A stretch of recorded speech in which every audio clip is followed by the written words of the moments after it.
छत्तीसगढ़ में कांग्रेस की हार के बाद लगातार कांग्रेस नेताओं की ओर से बयानबाजी हो रही है। प्रदेश के पूर्व मंत्री और कांग्रेस विधायक उमेश पटेल ने सीएम साय को केंद्र सरकार की कठपुतली कहा है। किसान टकटकी लगाकर देख रहे हैं, वो कठपुतली की तरह काम कर रहे हैं। मंत्रिमंडल का गठन नहीं कर पा रहे हैं, रिमोट कंट्रोल के माध्यम से वो काम कर रहे हैं, उन्हें यह जल्दी छोड़ना पड़ेगा। राज्यपाल विश्वभूषण हरिचंदन ने आज विधानसभा में अभिभाषण प्रस्तुत किया। राज्यपाल के अभिभाषण के बीच खासी टोका-टाकी भी हुई, विपक्ष ने सवाल भी खड़े की। इस वक्त हमारे साथ उमेश पटेल जी मौजूद है। क्यों आप लोग उस पर सवाल खड़े कर रहे हैं? राज्यपाल के अभिभाषण में क्या देख पा रहे हैं? देखिए, राज्यपाल का अभिभाषण जो होता है वो सरकार की लंबी योजनाओं का भाषण होता है। साल भर वो क्या करने वाले हैं इसके ऊपर सारी बात आती है।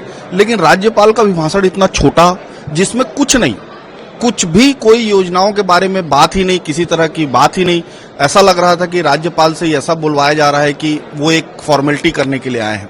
तो हमें तो ये लगा कि राज्यपाल से सरकार ने जो बुलवाया उसको हम अगर रेटिंग करें तो 0 का रेटिंग देंगे। 0 अंडा बटे पराठा जो हम लोग अपने आम भाषा में बोलते हैं, मैं तो वही कहूंगा। साथ ही साथ पिछले 5 साल में माननीय मुख्यमंत्री जी भूपेश बघेल जी ने 2 चीजों पे बिल्कुल रोकथाम की थी। एक तो किसानों के आत्महत्या और दूसरा नक्सली घटनाओं पे। किसानों के आत्महत्या पिछले 5 साल में नहीं हुई और नक्सली घटनाओं पे हमने लगाम लगाने का काम किया। जैसे ही सरकार बदली, किसान ने आत्महत्या हो गया और नक्सली घटनाएं भी बढ़ गई। तो हम यही कहना चाहते हैं कि ये सरकार कड़े फैसले ले, सक्षम होकर फैसले ले। माननीय विष्णुदेव साय एक सक्षम व्यक्ति हैं। मेरे सांसद हैं, सांसद रहे हैं, लगातार 4 बार के सांसद रहे हैं। हमने उनको देखा है, वो सक्षम व्यक्ति हैं।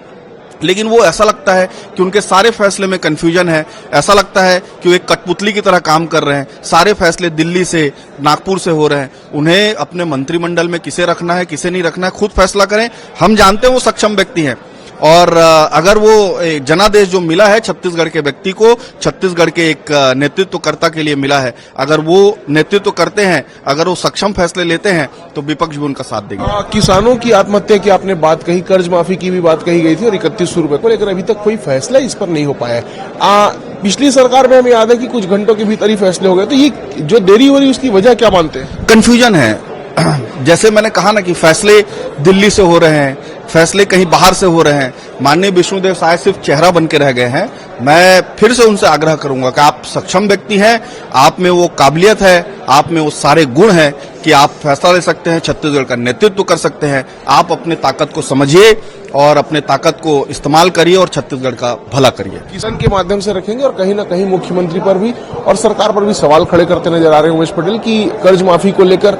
ये भारतीय जनता पार्टी ने जो वादे किए थे उसको लेकर अब तक कोई फैसला नहीं किया गया। साथ ही साथ राज्यपाल के अभिभाषण को भी शून्य करार देते हुए नजर आ रहे हैं। कैमरामैन इकराम कुरैशी के साथ गौरव शर्मा, 24/7 रायपुर।